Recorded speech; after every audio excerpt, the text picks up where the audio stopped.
नमस्कार दोस्तों, मैं डॉक्टर सहज जोशी स्वागत करता हूं एक बार फिर आप सभी का मेरे चैनल पर।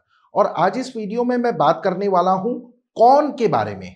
नाना भुट्टा नहीं, बॉडी पर पाई जाने वाली एक डिजीज पर आज डिस्कशन होगा। लेकिन ये समस्या है क्या और क्यों, कैसे होती है, इसी सवाल को लेकर ज्यादातर लोग कंफ्यूज रहते हैं। तो चलिए मैं आपको एक एक कर हर एक सवाल का जवाब देता हूं और सबसे पहले बताता हूं कि आखिर ये कौन है क्या भला। दोस्तों, जो कॉर्न डिजीज है वो काफी हद तक कॉर्न से मिलती जुलती है और एक तरह की कैलस बीमारी है। और ये जो कैलस होता है वो एक स्किन का उभार है। आपने देखा होगा कि जो स्किन डेड हो जाती है तो वो एक जगह आकर जमा हो जाती है और एक कौन सा उभार उठता है, इसे ही कैलस कहा जाता है। ये जो कॉर्न डिजीज का नाम है वो भुट्टे यानी कॉर्न को ही देखकर रखा गया है, क्योंकि दोनों में बहुत सिमिलैरिटीज पाई जाती हैं। जैसे कि जो भुट्टे के दाने होते हैं वो बाहर से तो हार्ड यानी एकदम टाइट होते हैं, लेकिन अंदर से एकदम सॉफ्ट सॉफ्ट होता है। ठीक इसी तरह कॉर्न डिजीज में भी यही होता है, जिसमें जो उभार होता है वो स्किन के बाहर से हार्ड होता है, लेकिन जो इसके अंदर की बीच का हिस्सा होता है वो बहुत नरम होता है। और जब आप इसे दबाएंगे तो ये टिश्यूज पर जाकर दबता है, यानी जो नीचे टिश्यूज होते हैं उस पर जाकर ये प्रेशर लगाता है। इसी वजह से इसमें पेन भी होने लगता है। लेकिन क्या आप जानते हैं कि ये कौन होता कहाँ है? अगर यस तो कमेंट सेक्शन में लिखकर मुझे जरूर बताइए। अगर नहीं पता तो जल्दी से वीडियो को लाइक कर चैनल को सब्सक्राइब कर दीजिए। दरअसल ये जो कौन होता है ये आपको ज्यादातर पैर के तलवे, सोल और हाथ की हथेलियों पर देखने को मिलेगा, लेकिन कभी कभी ये कौन उंगलियों पर भी हो जाते हैं। और ये पैरों के तलवों में उंगलियों के नीचे साइड पर सबसे ज्यादा होते हैं। जी हाँ, पैरों के एरिया में कौन की समस्या उंगलियों के नीचे उभरे हुए पार्ट में ही देखने को मिलती है। और इसी समस्या को लेकर आए दिन पेशेंट मेरे पास आते रहते हैं, बल्कि उनसे तो सही से चला भी नहीं जाता, क्योंकि तलवे में उंगलियों के पास कौन होने के कारण उनमें दर्द रहता है, चलने में दिक्कत होती है और चप्पल पहनने में तो और ज्यादा परेशानी का सामना करना पड़ता है, क्योंकि चलने के दौरान कौन पर दबाव पड़ता है। कौन का जो ऊपरी हिस्सा, हार्ड वाला जो हिस्सा होता है, वो अंदर मुलायम वाले हिस्से पर प्रेशर डालता है और फिर सबसे नीचे टिश्यूज पर इसका इम्पैक्ट पड़ता है, दबाव पड़ता है, इसलिए दर्द होना शुरू हो जाता है और आप कहीं भी आने जाने में पेन, चलने फिरने में दर्द का एहसास आपको होता है। इसी तरह कौन की समस्या पंजों में भी हो सकती है और हथेली में भी होने के चांसेस रहते हैं। हाथ की हथेली वाले उभरे हुए हिस्से पर, हाथ की उंगलियों पर कौन हो जाते हैं और फिर काम करने में दिक्कत होने लगती है। लेकिन ये कौन होते ही क्यों हैं और इसके कारण क्या हैं, ये समझना बहुत जरूरी है, ताकि हम बीमारी की जड़ को पकड़कर अच्छे से ट्रीटमेंट ले सकें। वैसे तो कौन होने के सटीक कोई कॉज नहीं है, ये किसी भी अननोन कॉज के कारण हो सकते हैं। लेकिन फिर भी कुछ पॉइंट्स, कॉजेज मैं आपको बता देता हूं जो अक्सर कौन के जिम्मेदार हो सकते हैं। जैसे अगर कोई लंबे समय तक खड़े रहकर काम करता है तो उसे कौन होने के चांसेस हो सकते हैं। लाइक टीचर, आपने देखा होगा कि स्कूल में टीचर ड्यूटी के टाइम में ज्यादातर खड़े ही रहते हैं, 7-8 घंटा वो खड़े खड़े ही पढ़ाते हैं। इसी तरह सर्जन जो सर्जरी करते हैं वो भी लंबे समय तक खड़े रहकर अपना काम करते हैं। एग्जाम्पल के लिए आप ट्रैफिक सिग्नल पर खड़े पुलिस कर्मियों को ले सकते हैं। ऐसे कई लोग हैं जो ज्यादातर समय खड़े रहकर गुजारते हैं, तो उन्हें कौन की समस्या हो सकती है।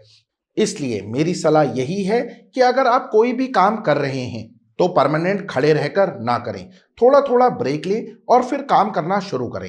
इसका अगला कारण है शूज, जूते। जी हाँ, पैर के तलवे में जो कौन होते हैं उसका रीजन जूते भी हो सकते हैं। अगर आप पूरा पूरा दिन जूता पहनकर रखते हैं, पैरों में हवा नहीं लगती, तो भी कौन होने की संभावना बहुत अधिक बढ़ जाती है। एक दो कॉजेज ही कौन के देखने को मिलते हैं, हालांकि कुछ वायरल थ्योरीज भी बताई गई हैं, लेकिन वो भी ज्यादा रिलायबल नहीं है। आप उन्हें पुख्ता तौर पर इनका कारण नहीं कह सकते हैं। जैसे कि मैंने आपको भी बताया कि कौन के अननोन कॉजेज हैं, इसके कई अननोन रीजंस हो सकते हैं जो अभी पूरी तरह से क्लैरिफाइड नहीं है। इसलिए ये किस वजह से होते हैं ये जानना थोड़ा मुश्किल है। लेकिन हाँ, मैं आपको कॉर्न डिजीज के साइंस एंड सिम्टम्स अच्छे से क्लियर कर देता हूं ताकि आप इस बीमारी के वक्त रहते पहचान सकें और जल्द से जल्द इस पर लगाम लगा सकें। तो चलिए अब मैं आपको इसके लक्षण बताता हूं। अब जैसा कि मैंने बताया कि ये कैलस है, तो कैलस के लक्षण होते हैं कि इसमें एक उभार सा उठने लगता है। अगर जैसे हाथ की उंगली पर इसकी शुरुआत हो रही है तो स्टार्टिंग में आपको ज्यादा दर्द वगैरह कुछ महसूस नहीं होगा, लेकिन हाँ, कॉर्न वाली जगह पर हल्का सा उभार आपको जरूर देखने को मिलेगा। इस एरिया को जब आप टच करेंगे तो दरदरा सा, रूखा सा लगेगा। हल्का से दबाने पर तो दर्द नहीं होगा, लेकिन हाँ, जब आप जोर से प्रेस करेंगे तो बहुत पेन होगा, पर सिर्फ निचले हिस्से में। ऊपरी हिस्सा हार्ड होने की वजह से पेनफुल नहीं होता, बल्कि अगर आप इसे ब्लेड वगैरह से काट भी देंगे, जो कि आपको बिल्कुल नहीं करना है, तो भी दर्द नहीं होगा, क्योंकि ये जो स्किन होती है ये हार्ड डेड हो चुकी होती है, इसलिए इसमें कुछ भी दर्द वगैरह महसूस नहीं होता। ये कॉर्न के लक्षण हैं जिसमें शुरुआत में ज्यादा दर्द नहीं होगा, लेकिन ये एरिया दरदरा सा होगा। दूसरा, मैं आपको बता चुका हूं कि जब कॉर्न पैर के तलवे में होगा तो चलना फिरना मुश्किल हो जाएगा, दर्द बना रहेगा। अगर जरा भी कॉर्न पर प्रेशर पड़ेगा तो असहनीय दर्द होगा। कॉर्न को पहचानने का सबसे अच्छा और आसान तरीका है कि जब भी आपको लगे कि एरिया में कॉर्न के सिम्टम्स दिख रहे हैं तो बस आप कॉर्न के सेंटर में एक पेन वगैरह से दबाएं। अगर वो कॉर्न होगा तो जोर से दर्द होना स्टार्ट हो जाएगा, एक करंट जैसा आपको लगेगा। कॉर्न की प्रॉब्लम को सॉल्व करने के लिए कई लोग सर्जरी, कॉर्न कैप का इस्तेमाल करते हैं। सर्जरी में क्या होता है कि जो कॉर्न की ऊपरी डेड स्किन होती है उसे रिमूव कर दिया जाता है, लेकिन यहां प्रॉब्लम खत्म नहीं होती, बल्कि ओवरग्रोथ होना शुरू हो जाती है, क्योंकि कॉर्न की सिर्फ डेड स्किन हटी है, अंदर की जड़ तो बाकी है। इसलिए बार बार कॉर्न बनते रहता है और 95% केसेस में ऐसा ही होता है कि सर्जरी कराई, सफाई अच्छे से हो गई और सब नॉर्मल हो गया, लेकिन कुछ दिनों बाद दोबारा से स्किन पर उभार आना शुरू हो जाता है और अगेन कॉर्न बन जाता है। यानी कॉर्न के केसेस में सर्जरी, ऑपरेशन वगैरह भी ज्यादा यूजफुल नहीं है। इसलिए तो लोग होम्योपैथी की तरफ भागते हैं, क्योंकि होम्योपैथिक मेडिसिन में वो असर है कि ये कॉर्न को जड़ से खत्म कर सकती है और दोबारा कभी भी आपको कॉर्न नहीं होगा। और ऐसे मैंने बहुत ही कम केसेस देखे हैं जो होम्योपैथिक मेडिसिन से ठीक ना हुए हों। तो कौन सी हैं वो मेडिसिन, चलिए मैं आपको भी बताता हूं। Number 1, thuja occidentalis 200। पहली मेडिसिन का नाम है दोस्तों थूजा 200। अगर आपकी स्किन की ओवरग्रोथ हो रही है, स्किन पर उभार सा देखने को मिल रहा है, तो फिर आपको लेनी है थूजा 200 पोटेंसी में, जिसके रिजल्ट्स अनबिलीवेबल हैं। कॉर्न के लिए तो ये दवा रामबाण है ही। इसके अलावा ये मस्सों में भी बहुत लाभकारी है, क्योंकि कॉर्न की तरह मस्से भी एक तरह की ओवरग्रोथ ही है, इसलिए ये दोनों में इफेक्टिव मानी जाती है। ओवरग्रोथ का कोई भी केस हो, मस्से हो या फिर ट्यूमर हो, सब में थूजा बहुत फायदा करती है। इसलिए आपको होम्योपैथिक डाइल्यूशन थूजा 200 लेनी है, वो भी 30 ml में। यानी आपको 30 ml की बोतल में थूजा 200 को लेना है और फिर इसमें से रोज सुबह 2 बूंद लेनी है। इस दवा के साथ आपको पानी वगैरह कुछ नहीं लेना है, सीधे जुबान पर 2 ड्रॉप्स लीजिए, वो भी सिर्फ दिन में एक बार, यानी मॉर्निंग टाइम पे। दोस्तों, इसी सिलसिले में दूसरी होम्योपैथिक रामबाण दवाई आती है एंटिम क्रूड।